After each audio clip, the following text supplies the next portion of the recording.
রান্নার জন্য নিয়ে নিলাম হয়েছে লাউ।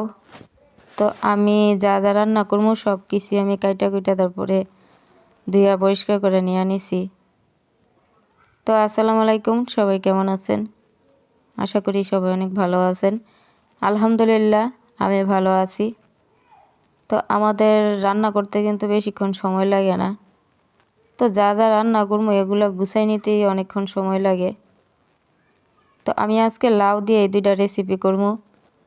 তো নিয়ে নিলাম হয়েছে লাউ রান্না করার জন্য। আর সাথে এই যে আমি কুকারের মধ্যে সিদ্ধ বসাই দিছি, এটা হয়েছে লাউয়ের হালটা। তো এটা দিয়ে আমি ভাজি করবো।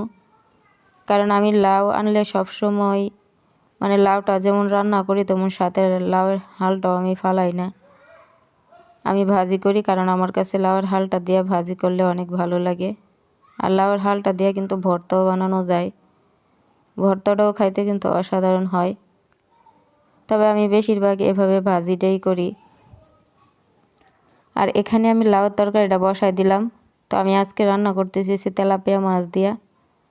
তো আজকে ভাবলাম তেলাপিয়া মাছ দিয়া রান্না করি।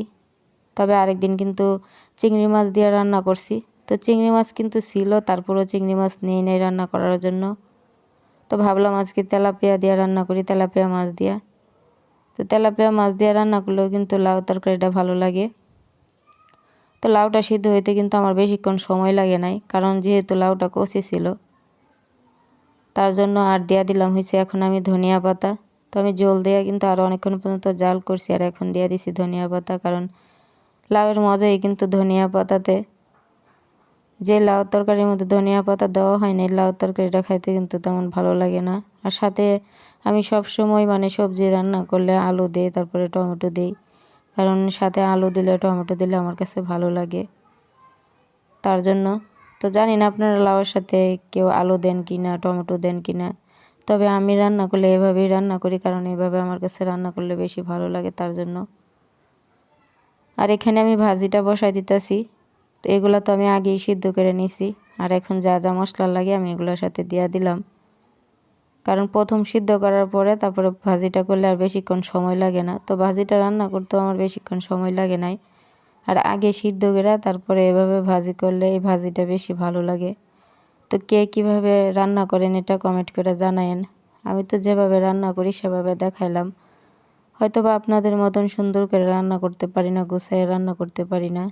তবে যতটুকু জানি, যতটুকু পারি ততটুকু দিয়ে চেষ্টা করি।